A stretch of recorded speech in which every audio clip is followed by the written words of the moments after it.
Автор және жеті кітап.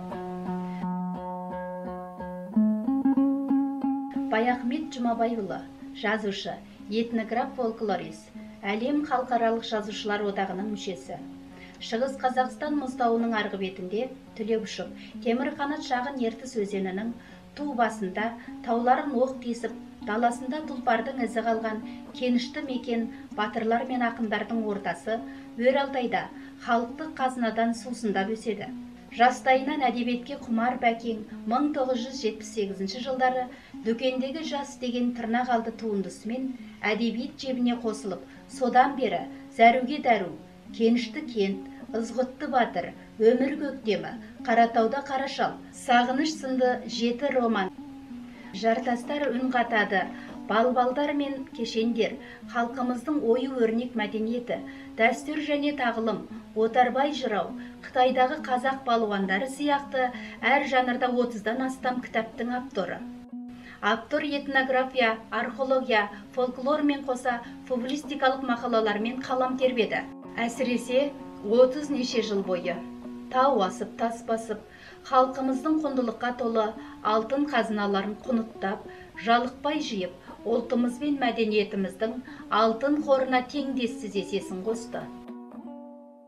Осындай құндылықтарымызды ауызға алар болсақ, Жартастар үн қатады кітабы Шинжаң, Моңғолия, Қазақстан өңіріндегі жартастарға түсірілген ата-бабамыздың қол таңбаларынан ірі этнографиялық деректер саралап, халқымыздың ежелгі іздерін, тұтас тұрмыс тіршілігі жартас бетінен табылатындығын 60 неше мазмұнмен дәлелдеуге құлшынды. Ал Балбалдар мен кешендер кітабында ежелгі балбалдардың орны тұрғызылу барысын ғылыми көзқараспен дәлелдеп, балбалдар, кешендер, дің, діңлі, күмбез, бақатас, қошқартас, сайғақ тастардың мән мағынасын бір-бірімен қандай қатыстылықта екенін дәлелдеумен қатар, халқымыздың ежелгі адам жерлеу салттары мен бүгінгі тұрмыстық қағидаларды салыстыра айқындауға барынша құлшынды.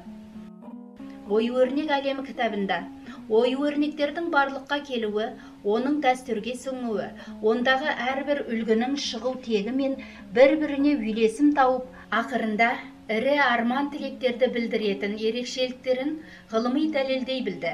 Бәрінен де автор 300-ден астам үлгі анықтап, олардың бір-бірімен қатынасын, олардың қолдану орнын, ою-өрнек мәдениетіміздің деңгейінің биіктігін айқындай түсті.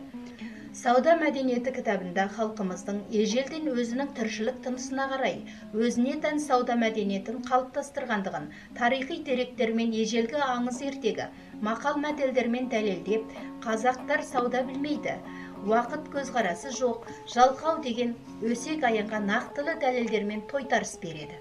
Өшпес есімдер кітабында қазақ халқының ғасырлар бойы егемендікке талпынысының дәлелі ретінде шетелде жатқан қандастарымызда бір ниет, бір тілекпен, ежелден ерлікке толы еңбегімен, тарихи адамдардың өмірімен дәлелдеп, шетелде жатқан құндылықтарымызды егеменді елдің мәдениет, тарих қамбасына әкеліп қосқан айрықша еңбек деп бағалауға болады.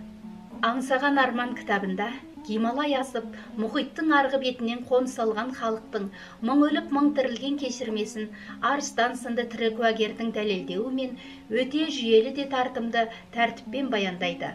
Бұхарбай батыр кітабында 18-19 ғасырдағы халқымыздың жоңғарға қарсы соғыстың баһадүрі, бұл күнде есімі болмаса, еңбегі ел жадынан шыға бастаған батырымыз Бұхарбайдың ел аузындағы ерлікке толы еңбектерін құнттап жинап, фольклорлық саладағы тағы бір ақ таңлағының орнын толтырып отыр.